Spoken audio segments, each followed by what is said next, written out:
Isang magandang umaga po sa ating lahat. Narito na po ang weather update ngayong araw ng Tuesday, May 7, 2024. Sa kasalukuyan po ay wala pa rin tayong binabantayan na low pressure area o bagyo sa loob at labas ng ating Philippine Area of Responsibility. Ngunit kung makikita po natin dito sa satellite image, meron po tayong mga cloud clusters na nasa labas po ng PAR. Although sa ngayon po, itong mga cloud clusters na to ay hindi makakaapekto sa anumang bahagi ng ating bansa ngayong araw at magpapatuloy pa rin po yung epekto ng easterlies or yung mainit na hangin na nanggagaling sa dagat Pasipiko. Kaya asahan pa rin po natin yung mainit at maalinsahang panahon ngayong araw at may mga tsansa din ng mga panandali ang buhos ng ulan. Although this coming weekend may posibilidad po na may papasok na weather disturbance sa loob ng ating Philippine Area of Responsibility at posibleng makaapekto sa ilang bahagi ng Mindanao area. Kaya continuous pa rin po yung monitoring natin at mag-antabay lamang sa updates na ilalabas ng Pag-asa sa mga susunod na araw. Dapat po tayo sa magiging lagay ng panahon ngayong araw dito sa Luzon ay magpapatuloy pa rin yung mainit at maalinsahang panahon. May mga tsansa naman na mga panandali ang buhos ng ulan, usually sa hapon po yan o sa gabi.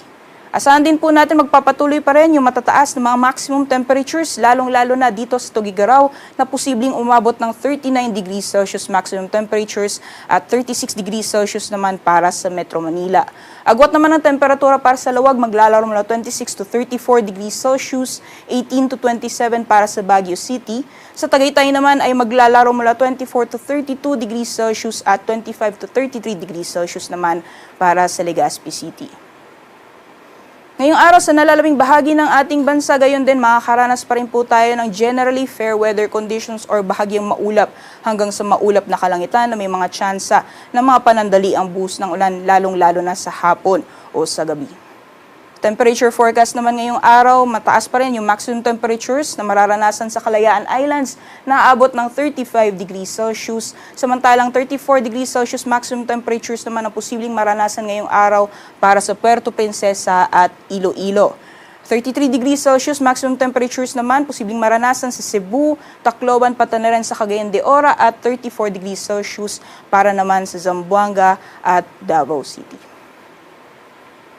Sa ngayon po sa kalagayan ng ating karagatan, wala pa rin po tayong gale warning na nakataas sa anumang baybayin ng ating bansa. Asahan pa rin po natin yung banayad hanggang sa katamtaman ng mga pag-alon sa ating mga karagatan. Kaya malaya pa rin po mga kapalaot yung ating mga kababayan na may mga maliit na sasakyang pandagat.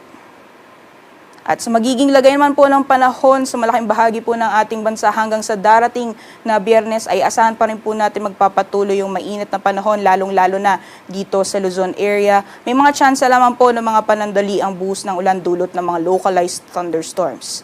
Agwat naman temperatura para sa Metro Manila hanggang sa darating na Biyernes maglalaro mula 25 hanggang 35 degrees Celsius, 17 to 27 para sa Baguio City at 26 to 33 degrees Celsius naman para sa Legazpi City. Gayon din ang magiging lagay ng panahon dito sa makipiling syudad sa Visayas. So patuloy pa rin po yung mainit at malinsahang panahon. May mga tsansa pa rin ng mga panandali ang buhos ng ulan. For Metro Cebu temperatures, hanggang sa darating na Biyernes, maglalaro mula 27 to 33 degrees Celsius, 27 to 34 naman para sa Iloilo, at 26 to 33 degrees Celsius naman para sa Tacloban. Sa Mindanao area, asahan pa rin po natin magpapatuloy yung generally fair weather conditions hanggang sa darating na Biyernes, although mas mataas lamang yung mga tsansa ng mga isolated o mga localized thunderstorms.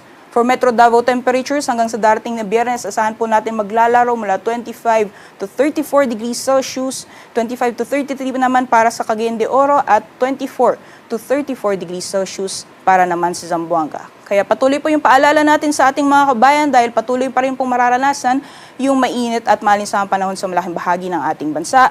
Manatili po tayong hydrated at magbaon po tayo ng payong. Ngayong umaga, si Haring Araw ay sisikat ng 5:31 a.m. at lulubog mamayang 6:14 p.m. Para sa karagdagang impormasyon, bisitahin lamang po ang aming social media accounts at ang aming website pag-asa.ust.gov.ph. At yan lamang po ang latest mula dito sa Pag-asa Weather Forecasting Center. Ako po si Rhea Torres. Magandang umaga po sa ating lahat.